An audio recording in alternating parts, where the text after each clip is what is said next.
안녕하십니까, 석관TV입니다. 비가 오고 난 뒤에 황토끼를 또 추가 보강 작업을 하고 계시는 분들이 많이 보입니다.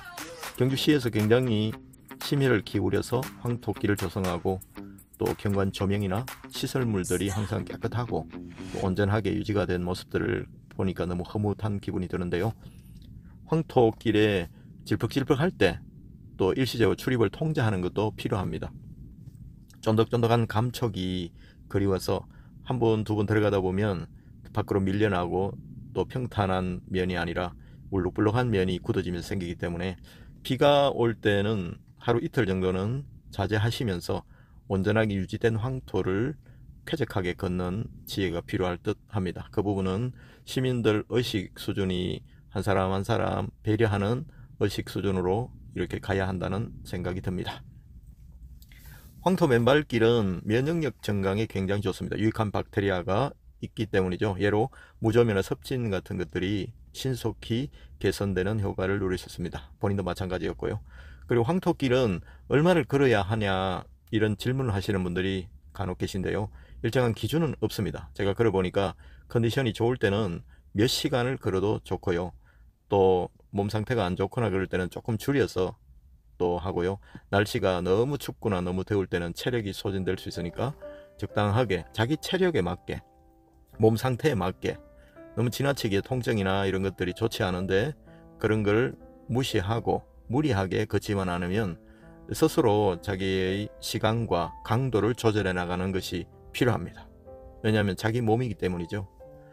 그리고 최소 시간은 박동창 박사님이나 또 맨발학교 권택한 교수님 같은 경우에는 최소 3-40분 이상, 어린이들은 전자의 이동이 좀 더 빠르기 때문에 25분, 30분 되면 본격적으로 자유전자의 이동으로 활성산소가 제거되고 이런 효과가 나타나는데요. 기준은 아니지만 40분 정도 되면 이제 모든 장기가 부드러워지기 시작한다고 들었습니다. 그렇기 때문에 10분을 해도 효과는 있습니다. 실험 데이터를 보면 피가 묽어지고 혈액 희석 효과가 생기기 때문에 또 지압 효과가 생기기 때문에 손으로 지압하는 거 10분 하기 쉽지 않거든요. 근데 10분 동안 길을 걸으면 무차별적으로 지압이 되기 때문에 효과는 반드시 좋아집니다.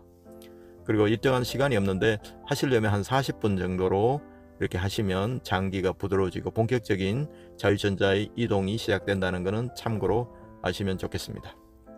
그리고 지나치게 또 빨리 가거나 또 속보로 걷는 것은 지양을 합니다. 그는 신발 신고 하실 때는 가능하지만 너무 아직 숙달되지 않은 상태에서 발 근육이나 코 근육이 얼마 되지 않는 상황에서 무리하게 걸으면 또 발이 상할 수 있고 또 근골격계에 무리가 갈 수 있기 때문에 서서히 페이스를 조절하셔야 됩니다.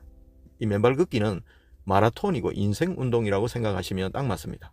평생을 같이 가야 할 소중한 다정한 친구이기 때문에 무리하게 목표를 세워서 내가 저까지 몇 시간 안에 가야 되겠다 하고 그렇게 하지 마시고 소풍 하듯이 찬찬히 땅에서 느껴지는 감촉 그리고 귀에 들리는 자연의 소리, 바람 소리, 햇빛의 그 따사로움과 또 청량함을 느끼면서 오감으로 느끼면서 천천히 걷다가 좀 더 빨리 걷다가 명상하듯이 그러시면 참 좋습니다. 잡념도 없어지고요. 또 집중력도 굉장히 좋아집니다.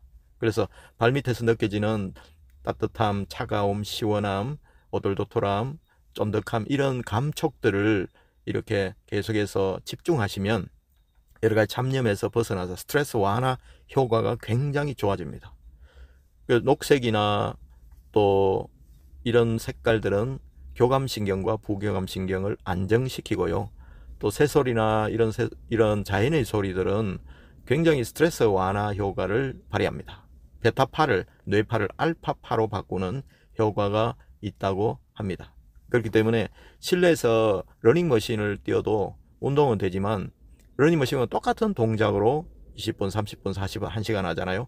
발달되는 근육, 자극받는 곳만 반응을 하기 때문에 가급적이면 야외로 나가서 울퉁불퉁한 길, 조금 경사진 길, 또 부드러운 길, 다양한 재질의 땅을 밟으면서 또 얻게 되는 건강 효과는 훨씬 더 크다고 생각을 합니다.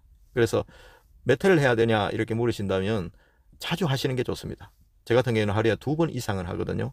식후에 하는 경우도 있고 또 전에 하는 경우도 있고, 그리고 장거리 여행을 다녀온 후에 또 장거리 운전이나 또 과식을 한 후에 하는 경우가 있습니다. 그럴 때마다 예전에는 소화제를 찾고 피로회복제를 찾고 이렇게 했는데 그 루틴이 싹 바뀌었습니다.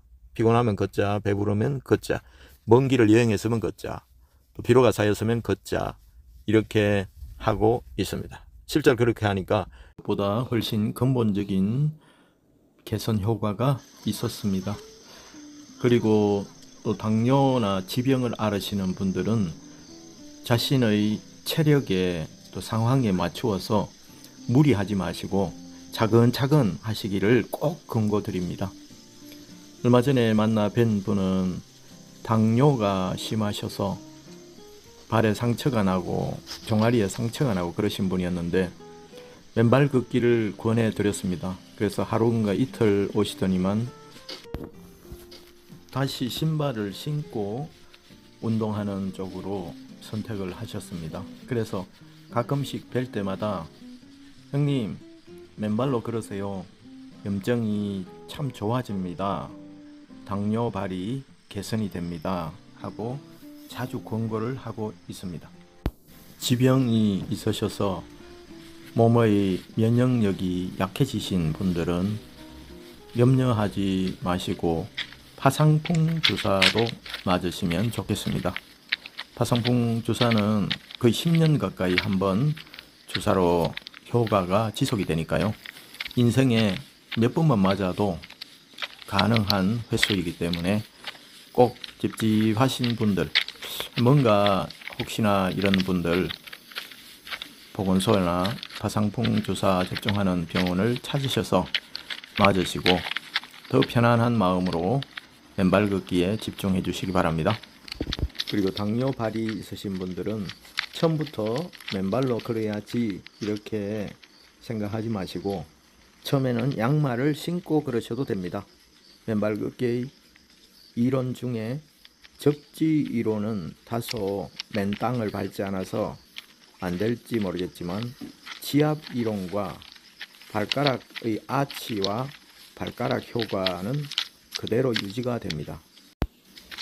이렇게 맞는 게 좋을까 안 좋을까 망설이지 마시고 찝찝하면 파상풍 접종을 하시고 기분 좋게 맨발 걷기에 도전하시길 바랍니다. 그리고 쩌쩌가무시 병은 가장 활동이 왕성한 시기가 여름부터 가을까지라고 하더라고요. 웬만하면 풀밭에는 들어가지 마시고 또 풀 밑에는 날카로운 것들도 숨어 있을 수가 있기 때문에 안전상 그렇게 좋지 않습니다. 여기서 풀밭이라 하면 야생의 풀밭이 아니라 잔디밭을 의미합니다. 정돈된 잔디밭. 저 같은 경우에는 비가 올 때는 한 번씩 잔디밭으로 통과합니다. 왜냐하면 비가 올 때는 쩌쩌가무시나 여러가지 곤충들, 해충들이 거기에 또 물거나 해를 끼치기가 어려운 환경이기 때문이죠. 그럴 때 비를 피해서 들어가 버리니까. 그럴 때 촉촉한 잔디 위를 스쳐 지나가면 발도 깨끗해지고 상쾌한 기분이 듭니다. 그래서 가끔씩 비가 올 때 힐링 차원에서 맨발 걷기를 합니다. 지금까지 맨발 걷기에 대한 단상을 말씀드렸습니다. 맨발 걷기는 저도 하고 있지만 부작용이 없습니다. 자기도 모르게 몸 구석구석 좋아질 뿐입니다.